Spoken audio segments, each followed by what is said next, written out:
Hello everyone, welcome to the channel. मैं हूं आपकी दोस्त मीशू। कैसे हैं आप सभी? आई होप आप सब अच्छे होंगे, स्वस्थ होंगे और अपनी स्टडी में बिजी होंगे। तो फ्रेंड्स, आज है 26 फैब और आज था मेरा केवीएस पीआरटी का पेपर। तो फ्रेंड्स, अभी सिर्फ 2 दिन रह गए हैं, केवीएस पीआरटी के पेपर भी खत्म हो जाएंगे 27 और 28 को। तो फ्रेंड्स, आप लोग मुझे कमेंट करके बताना कि 27 और 28 को किस किस का पेपर है। मेरा तो आज हो गया है पेपर। तो मुझे पीआरटी एग्जाम्स के लिए बहुत टेंशन हो रही थी। वो तो टीजीटी के लिए भी हो रही थी, लेकिन मेरी सब्जेक्ट की अच्छे से प्रिपरेशन हो गई थी। लेकिन पीआरटी के लिए मुझे ज़्यादा डर लग रहा था, क्योंकि मेरा इसमें मैथ था, ईवीएस था, तो इसलिए मुझे थोड़ा ज़्यादा डर लग रहा था। और मैथ तो मेरा जो वीक सब्जेक्ट है, और उसके चैप्टर भी नहीं हुए थे, मेरे टॉपिक भी कंप्लीट नहीं हुए थे। इस करके मुझे बहुत ज़्यादा टेंशन हो रही थी, इसलिए मैं वीडियो भी नहीं बना पाई। मुझे ये था कि अब मैं वीडियो बनाऊंगी, फिर एडिट करूंगी, टाइम लगेगा। इससे अच्छा कि मैं अपना सिलेबस कवर कर लेती हूँ जो रह गया है। तो फ्रेंड्स, बताती हूँ कि मेरा पीआरटी का पेपर कैसे हुआ। तो पीआरटी का पेपर हुआ है मेरा इवनिंग शिफ्ट में, और चंडीगढ़ में ही बना था मेरा एग्जाम सेंटर। तो फ्रेंड्स, पेपर तो मेरा ठीक ठीक गया। मैं ज़्यादा अच्छा भी नहीं कह सकती और ज़्यादा बुरा भी नहीं कह सकती। पेपर ठीक ठीक गया है। तो पेपर आया था मॉडरेट। बाकी जिन्होंने ज़्यादा अच्छे से किया होगा, हो सकता है उन्हें इजी भी लगा हो, क्योंकि मेरे साथ जो पेपर दे रहे थे वो इजी कह रहे थे, पर मुझे इतना भी इजी नहीं लगा, ठीक ठीक लगा है मुझे पेपर।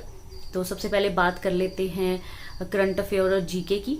जो करंट अफेयर्स होते हैं वो तो ऐसा लगता है कि कुछ भी नहीं आता पढ़े में से। जो भी हम पढ़ते हैं ना, कुछ भी नहीं आता उसमें से।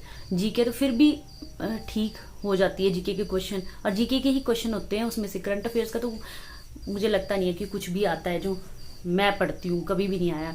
मैंने नवोदय के पेपर दिए थे, टीजीटी का पेपर दिया, पीआरटी का दिया, अभी कुछ भी नहीं आया करंट अफेयर में से। तो जो भी ठीक होते हैं मेरे क्वेश्चन, वो जीके के होते हैं। फिर बात करते हैं हिंदी और इंग्लिश की। हिंदी और इंग्लिश ठीक आई थी। सिनोनिम्स और एंटोनिम्स आए थे, दो आए थे। मतलब एक तो सब्जेक्ट वाले पोर्शन में आए थे और एक जनरल पेपर में आए थे, दो। तो ठीक था, ओवरऑल पेपर ठीक हुआ। हिंदी और इंग्लिश का जो पैराग्राफ दिया हुआ था वो थोड़ा सा लेंथी था, पढ़ने में टाइम लग रहा था, पर ये था कि क्वेश्चन उसके सॉल्व हो गए थे। अब बात करते हैं रीजनिंग की। रीजनिंग के क्वेश्चन ठीक थे, निकल गए थे उसके जो सम थे, बट थोड़े से लेंथी थे, टाइम लगा था उनको करने में। टीजीटी के टाइम तो मेरे जल्दी जल्दी हो गए थे, पर इसमें अभी टाइम लगा था करने में। पर एक क्वेश्चन फिर भी नहीं निकला मेरा, मुझसे निकल ही नहीं पाया, तो फिर मैंने उसको तुक्के में ही उसका आंसर लगा दिया था। कंप्यूटर थी, ठीक ठीक आई है कंप्यूटर। फिर बात करते हैं ईवीएस की। ईवीएस के जो क्वेश्चन थे वो ठीक थे। कुछ क्वेश्चन थे जो एनसीईआरटी की बुक से आए थे, और कुछ साइंस की और ज्योग्राफी की बुक चैप्टर थे। तो ठीक थी ईवीएस भी, मुझे ज़्यादा मतलब टफ नहीं लगी। फिर आते हैं मैथ की। मैथ का जितना मतलब वो बना रखा था हुआ कि ऐसे ज़्यादा टफ आएगा वो आएगा, पर ठीक आया मैथ भी। फिर भी ठीक ठीक आया मैथ। फिर भी मेरे 3-4 क्वेश्चन जो रह गए थे, सम रह गए थे मेरे, नहीं हुए, निकल ही नहीं पाए। मैंने पूरी कोशिश की और बहुत मतलब टाइम भी ले लिया था उन्होंने। टीजीटी के पेपर में तो मैं आधा घंटा पहले ही पेपर दे के बैठ गई थी, पर इस बार तो पूरे टाइम पे पेपर हुआ है, क्योंकि मैथ की वजह से। फिर आते हैं पैडागोजी पे। पैडागोजी ठीक थी, ना ज़्यादा टफ थी ना इजी थी, ठीक थी। ऐसे लग रहे थे कि मतलब आते हैं क्वेश्चन निकल। एक तो ज़्यादा लेंथी नहीं थे क्वेश्चन, ठीक ठीक थे। ईवीएस के जरूर लेंथी थे क्वेश्चन, वो ज़्यादातर कारण वाले, किसका उत्तर मतलब ठीक है, कारण किसका कारण है, ये वो थोड़े से अजीब से क्वेश्चन थे। बाकी पैडागोजी में ऐसा कुछ भी नहीं आया, सीधे सीधे आंसर पूछे हुए थे, तो ठीक थी पैडागोजी। टीजीटी के अकॉर्डिंग मुझे ठीक लगी पैडागोजी। तो ओवरऑल मैं कहूँ तो मेरा ठीक ठीक पेपर हुआ है, ना ज़्यादा अच्छा हुआ है ना ज़्यादा बेकार हुआ, तो ठीक ठीक पेपर हुआ है मेरा। तो एक और न्यूज़ फ्रेंड, केवीएस का पेपर लीक हो गया। फिर जैसे ही मैं शाम को पेपर दे के आई, मैंने अपना फ़ोन उठाया घर आके, तो सबसे पहले वीडियो यही शो हो जाती है, पेपर लीक पेपर लीक। बताओ, इतनी मेहनत करते हो और फिर ये जब देखते हैं कि पेपर लीक हो रहा है, कैसे कैसे, मतलब इतने एक्सपर्ट बैठे हैं जो कंप्यूटर ऑनलाइन पेपर भी लीक करवा देते हैं। मुझे बस अब पता नहीं दोबारा क्या होएगा, कैंसिल होएगा क्या होएगा, बट पहले ही इतनी मुश्किल से तैयारियां की हैं इतने कम टाइम में, और बच्चे के साथ तो बहुत मुश्किल होता है।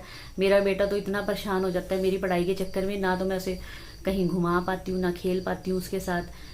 बस अभी मैंने इसको 3-4 दिन से यही बोल रही थी, बेटे बस 2-4 दिन और रह गए हैं, फिर मम्मा आपको साइकिलिंग भी करवाएगी। पर चलो देखते हैं, होप फॉर बेस्ट। ना ही हो अच्छा हो, पर वही है कि जो बच्चे मेहनत कर रहे हैं उनके साथ नाइंसाफ़ी नहीं होनी चाहिए। अगर लगता है कि चीटिंग हुई है, पेपर लीक हुआ है, तो दोबारा होने में भी कोई बुराई नहीं है।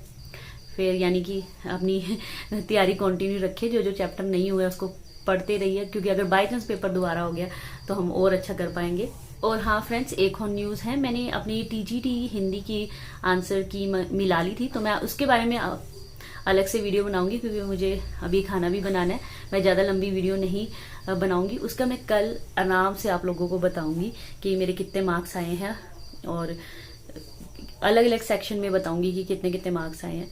तो चलिए फ्रेंड, मैं वीडियो का एंड करती हूँ। अगर आपको मेरी वीडियो अच्छी लगती है तो प्लीज़ इसे लाइक करना मत भूलिए और शेयर कर दीजिए। अगर आप मेरे चैनल पर न्यू हैं, आपको अच्छा लगता है मेरी वीडियो देखना, तो प्लीज़ सब्सक्राइब करना भी मत भूलना। मिलेंगे नेक्स्ट वीडियो में, टीजीटी की आंसर की में कितने मार्क्स आए ये बताऊंगी आपको। तो चलिए फिर, बाय बाय।